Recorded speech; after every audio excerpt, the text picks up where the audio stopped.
Hello दोस्तों। Welcome है आपका एक नई स्टोरी के साथ। सक्सेस के लिए क्या ज़रूरी है। शहर के एक कॉलोनी में एक बुजुर्ग कपल अंकल और आंटी रहते थे। वह कॉलोनी अभी जल्द ही बनी थी, इसीलिए उसमें 4 से 5 घर बसे हुए थे। इनका बेटा इन्हें छोड़कर अपनी पत्नी के साथ विदेश में रहता था, क्योंकि उसकी पत्नी ये नहीं चाहती थी कि वह घर पर रहकर अपने सास ससुर की मदद करे। ये बुजुर्ग अंकल और आंटी जिस कॉलोनी में रहते थे, उन्हें हमेशा से यह डर रहता था कि कहीं कोई घटना न हो जाए, इसलिए वे ज़्यादा घर से बाहर नहीं निकलते थे। लेकिन उनका यह रूटीन था कि वह हर सुबह सूरज निकलने के बाद टहलने के लिए निकल जाते थे। एक दिन दोनों रोज की तरह ही सुबह को टहलने निकले थे। उन्होंने देखा कि एक लड़का तेजी से साइकिल चलाता हुआ जा रहा है और उस साइकिल के पीछे एक फावड़ा बंधा हुआ था, लेकिन उन्होंने ज़्यादा ध्यान नहीं दिया और चले गए। दूसरे दिन उसी समय फिर से वह लड़का दिखा और उसी तरह से तेजी से साइकिल चलाता जा रहा था। इसी तरह तीसरे और चौथे दिन भी लड़का दिखा। पांचवें दिन आंटी जी ने अंकल जी से पूछा कि ये लड़का हर रोज़ सुबह इसी समय तेजी से साइकिल चलाते हुए जाता है। मुझे लगता है कि कुछ गड़बड़ है, कहीं ये लड़का कोई गलत काम करने तो नहीं जा रहा है। लेकिन अंकल जी ने मना कर दिया कि जा रहा होगा कहीं, हमें इससे क्या। परंतु आंटी जी बोली, हमको देखना चाहिए कि हमारे कॉलोनी में कोई गड़बड़ तो नहीं। अंकल जी बोले, ठीक है, अगले दिन हम इस लड़के का पीछा करेंगे और देखेंगे कि ये जा कहाँ रहा है।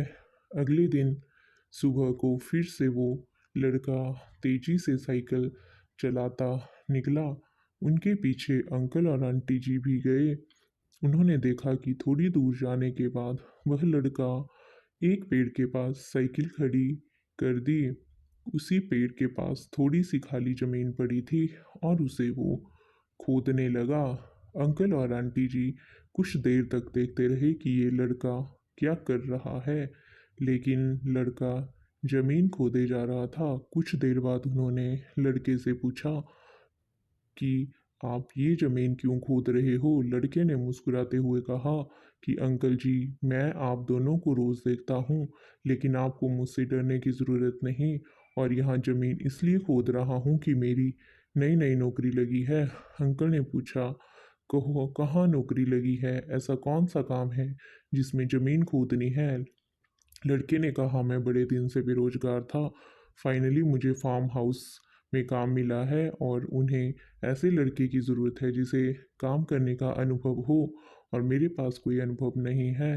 इसलिए मैं रोज़ यहाँ फावड़ा लेकर आता हूँ और ज़मीन खोदने की प्रैक्टिस करता हूँ, ताकि जैसे ही नौकरी पर काम शुरू हो उससे उसमें हमें निकाल ना दिया जाए। इसीलिए रोज़ाना मेहनत कर रहा हूँ, कोशिश कर रहा हूँ। उस लड़के की बात सुनने के बाद अंकल और आंटी जी ने लड़के को आशीर्वाद दिया और बोला, बहुत ही बढ़िया बात है, प्रयास ही जिंदगी में सब कुछ है। ये छोटी सी कहानी जिंदगी में बहुत बड़ी बात सिखाती है। तो अगर हमें सक्सेस होना है, तो सक्सेस करने के लिए सबसे ज़रूरी चीज़ है कि हमें लगातार मेहनत, कोशिश और प्रयास करनी होगी, तभी हम जीवन में सफल होंगे। तो दोस्तों, आपको कैसी लगी ये स्टोरी, कमेंट करके ज़रूर बताना और चैनल को शेयर सब्सक्राइब ज़रूर करना।